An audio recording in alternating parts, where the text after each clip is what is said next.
Bismillahirrahmanirrahim. Assalamualaikum warahmatullahi wabarakatuh. Raditu billahi robba wa bil islami dina wa bi muhammadin nabiyya wa rasula rabbi zidni ilma warzuqni fahma. Yang terhormat Ibu Zakiatud Daimah SPDI MPD, yang saya hormati teman-teman seperjuangan, yang mudah-mudahan kita semua selalu dalam lindungan Allah Subhanahu wa taala. Amin. Saya di sini sebagai moderator kelompok 4 yang beranggotakan 7 orang, yaitu ada saya Listiana sebagai moderator, Marpa Salsabila, Eva Sofiana, Siti Masito, Tri Aulia Noviani, Kiki, dan Widya Apriliani Wulandari yang akan mempresentasikan tentang guru profesional sebagai komunikator dan fasilitator yang akan disampaikan oleh rekan-rekan saya. Guru profesional sebagai komunikator dan fasilitator. Guru merupakan salah satu profesi yang memerlukan keahlian khusus serta orang yang pandai berbicara dalam bidang-bidang tertentu. Untuk menjadi seorang guru harus memiliki syarat-syarat khusus sebagai guru profesional yang menguasai seluk-beluk pendidikan dan pengajaran, terutama berkaitan dengan pembelajaran sekaligus interaksi dengan kemajuan pembelajaran peserta didik dalam menyampaikan materi pelajaran. Hal ini dapat mencapai tujuan pembelajaran, maka guru harus memiliki berbagai karakteristik guru profesional. Perkenalkan, nama saya Marfa Salsabila. Selanjutnya, guru profesional mampu untuk mendidik anak bangsa menjadi penerus generasi bangsa yang berkualitas. Apabila seorang guru tidak profesional, maka anak yang dididik akan kesulitan untuk tumbuh dan berkembang dengan baik. Sebagai seorang guru harus mempunyai wawasan dan pengetahuan yang luas, serta konsep keilmuan yang dapat berhubungan sebagai guru profesional. Selanjutnya yaitu peran dan fungsi guru.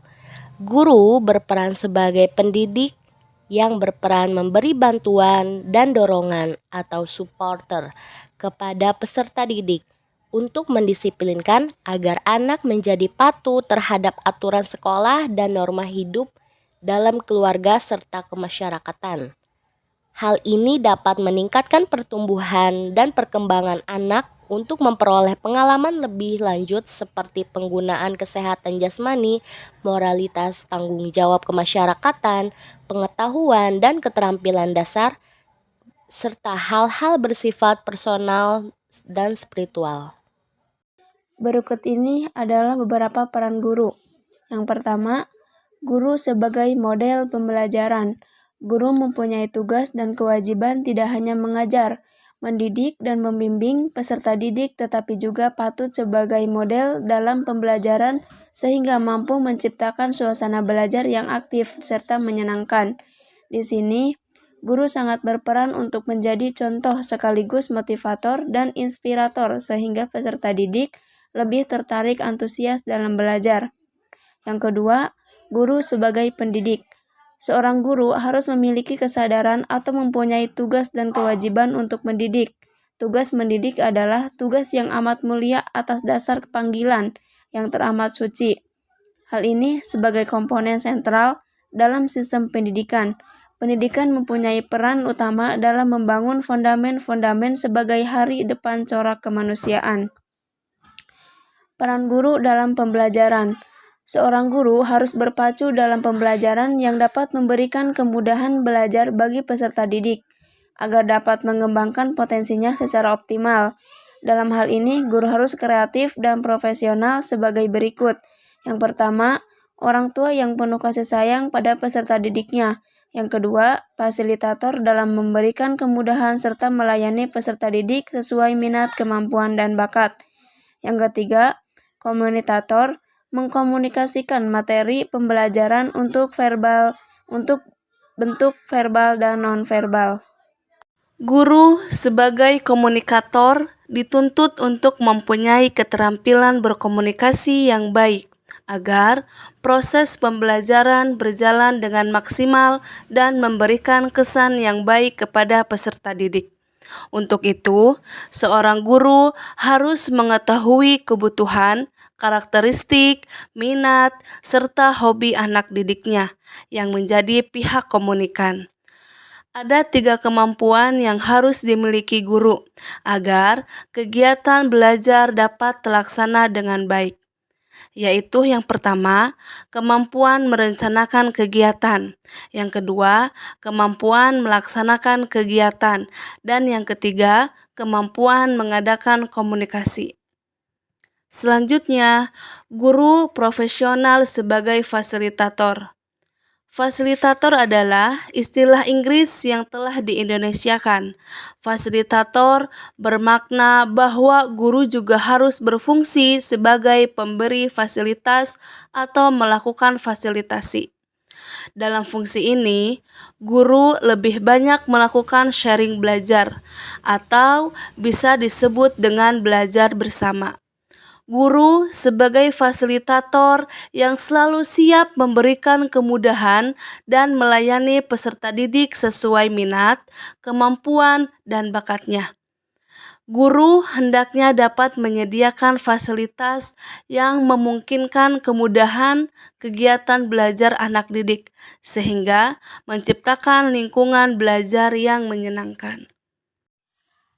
Agar guru dapat menjalankan perannya sebagai fasilitator, guru dapat memenuhi prinsip-prinsip belajar yang dikembangkan dalam pendidikan kemitraan, yaitu bahwa siswa akan belajar dengan baik apabila A. Siswa secara penuh dapat mengambil bagian dalam setiap aktivitas pembelajaran. B. Yang dipelajari bermanfaat dan praktis. C. Siswa mempunyai kesempatan untuk memanfaatkan secara penuh pengetahuan dan keterampilannya dalam waktu yang cukup. D. Pembelajaran dapat mempertimbangkan dan sesuai dengan pengalaman-pengalaman sebelumnya dan daya pikir peserta didik. E. Terbina saling pengertian baik antara guru dengan peserta didik maupun siswa dengan siswa. Baik, untuk selanjutnya yaitu karakteristik peserta didik yang akan menentukan keberhasilan belajar siswa di antaranya. Setiap siswa memiliki pengalaman dan potensi belajar yang berbeda-beda. Siswa lebih menyenangi hal-hal yang bersifat konkret dan praktis. Setiap siswa memiliki tendensi untuk menentukan kehidupannya sendiri. Lalu, siswa lebih menyukai pemberian penghargaan atau reward daripada hukum atau punishment. Ada juga asas-asas pembelajaran peserta didik yang harus guru perhatikan sebagai berikut. Pertama, kemitraan, yaitu peserta didik tidak dianggap sebagai bawahan, melainkan diperlakukan sebagai mitra kerja.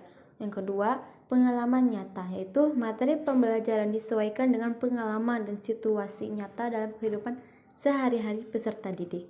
Yang ketiga, kebersamaan, yaitu pembelajaran dilaksanakan melalui kelompok dan kolaboratif. Selanjutnya, partisipasi, yaitu setiap peserta didik dilibatkan dalam proses pengambilan keputusan sehingga mereka merasa bertanggung jawab atas pelaksanaannya keputusan tersebut. Yang terakhir, manfaat, yaitu materi pembelajaran disesuaikan dengan kebutuhan dan dapat memberikan manfaat untuk memecahkan masalah-masalah yang dihadapi peserta didik. Teknik fasilitator.